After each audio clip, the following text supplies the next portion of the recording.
अखिल भारतीय राष्ट्रीय शिक्षक महासंघ जम्मू कश्मीर द्वारा क्रांति तीर्थ कार्यक्रम का आयोजन किया गया है, जिसमें आपको बता दें आज़ाद हिंद फौज थी जो सुभाष चंद्र बोस की। उस फौज में जिन लोगों ने हिस्सा लिया था, जिन लोगों ने लड़ाइयाँ लड़ी थी,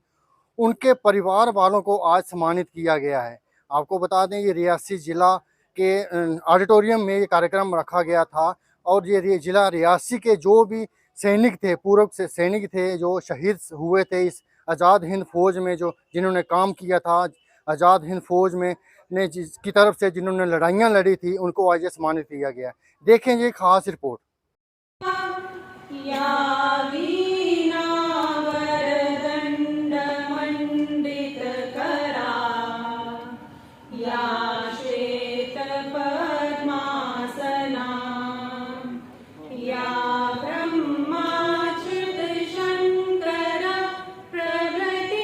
में अमूल्य योगदान दिया। 12 नवंबर उनके सुपुत्र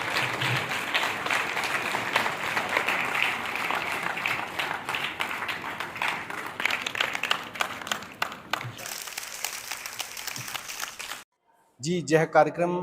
अखिल भारतीय राष्ट्रीय शैक्षिक महासंघ एक टीचर्स ऑर्गेनाइजेशन है जिसका मैं स्टेट का जनरल सेक्रेटरी हूं और उसने रियासी ज़िले का जो यूनिट है इन्होंने ऑर्गेनाइज किया। ये भारत सरकार का जो सांस्कृतिक मंत्रालय है उसने कई ऑर्गेनाइजेशनों के साथ मिलकर के यह कार्यक्रम कर रही है। इस कार्यक्रम का उद्देश्य जो है आज़ादी से पहले आज़ाद हिंद फौज और दूसरा जो आर्मी थी NIA वगैरह, उसमें जिन्होंने बलिदान दिए थे और बलिदान के साथ जिन्होंने काम किया था,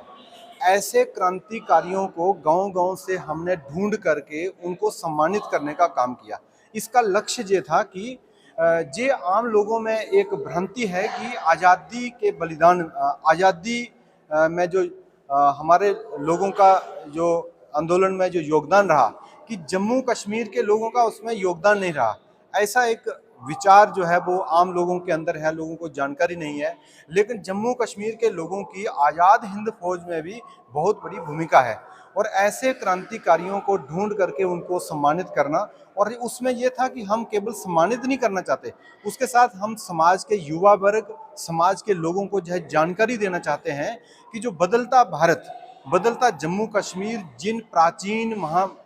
प्राचीन परंपराओं को लेकर के, प्राचीन भारत जो विश्व गुरु था, भारत विश्व शक्ति था एक समय पे, वैसा गौरव हम दोबारा लौटाना चाहते हैं। और जब हम ऐसे क्रांतिकारियों को जिन्होंने इस देश को आज़ाद कराया, जिन्होंने इस देश को विश्व शक्ति बनाया, विश्व गुरु बनाया, उनको याद करना इसलिए जरूरी हो जाता है कि जैसे एक कहते हैं कि एक पेड़ तब तक हरा रहता है जब तक वो अपनी जड़ों से जुड़ा रहता है। इसलिए वो हमारे पूर्वज जो हैं उनको याद करना और उनसे प्रेरणा लेकर आने वाले समय में लोग राष्ट्रवादी दिशा की ओर जाएं, ऐसा हमारा एक शिक्षक संगठन होने के नाते एक प्रयास था, वो हमने किया और इसका बहुत अच्छा डिप्टी कमिश्नर रियासी इसमें आए, उन्होंने परहेज भी किया, उनको अच्छा लगा। हाँ, मेरे को जब पिताजी हमारे कहानियाँ सुनाते थे तो उनका कुछ रिकॉर्ड भी घर में था, लेकिन पहले तो हमें उनकी कहानी और जो आज़ाद हिंद फौज में वो सुभाष चंद्र बोस जी की सेना का एक स्लोगन था वो बोलते थे और वो अभी पूरा याद, आधा वो भी हमें भी तब का याद है। तो जब ये एक केंद्र सरकार की तरफ से ये एक आया कि उनको सम्मानित करना है, तो फिर हमने कुछ रिकॉर्ड उनका ढूंढा, तो जब ये लगा और उनका जो रिकॉर्ड हमें मिला कि उन्होंने पाकिस्तान के अंदर उस समय और कुछ मेडल्स वो 1948 के में वो भर्ती हुए थे आज़ाद हिंद फौज में। तो जब वो सारी चीज़ें हमने दोबारा कलेक्ट की तो एक सम्मानित करना हमें भी एक अच्छा गर्व फील होता है कि हमारे पिताजी ने आज़ाद हिंद फौज में काम किया था और बहुत अच्छा लगा हमें। आज का ये कार्यक्रम रहा, ये हमारे सभी जो वैचारिक संगठन है, मुख्य रूप से जो शैक्षिक महासंघ है, ये उस कार्यक्रम की अध्यक्षता कर रहा था, हम उसमें सहयोगी थे। और जो ये कार्यक्रम था ये उन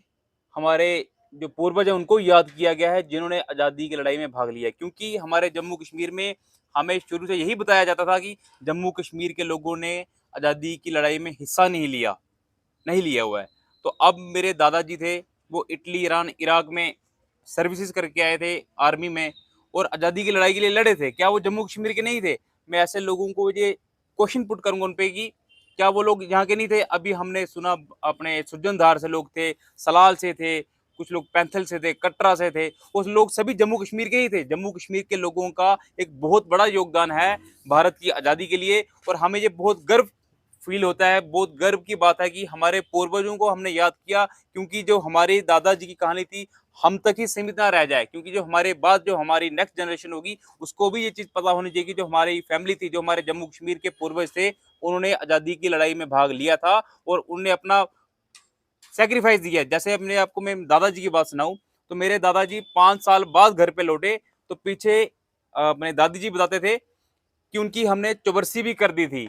तो कहीं न कहीं जी बहुत बड़ा सैक्रिफाइस था कि परिवार ने उन्हें मृत घोषित करके, उनकी पिंडदान करके उनकी चौबरसी कर दी। जब वो 5वें साल घर पे लौटते हैं, तो सभी अचंभित रह जाते हैं, हैरान हो जाते हैं कि ये कैसे हो पाया? ये चमत्कार हो गया एक। तो जब उन्हें बताया कि मैं नेताजी सुभाष चंद्र बोस के साथ इटली, ईरान, इराक, जापान में था। मैं अपने हिंदुस्तान की आज़ादी की लड़ाई में शामिल था, वहाँ पे वर्ल्ड वार हो रही थी, उसमें शामिल थे वो। तो ये आज हमें बहुत गर्व फील होता है कि आज से पहले कोई जो भी सरकारें थी, कोई भी प्रशासन रहा, उन्होंने इस चीज को कभी बढ़ावा नहीं दिया कि हम अपने अनसंग हीरोज को याद करें। और आज हम अपने जो कल्चरल मिनिस्ट्री है उसका और भारत सरकार का और शैक्षिक महासंघ का बहुत धन्यवादी हैं कि उन्होंने हमें सम्मानित किया और हमारे पूर्वजों को याद रखा है।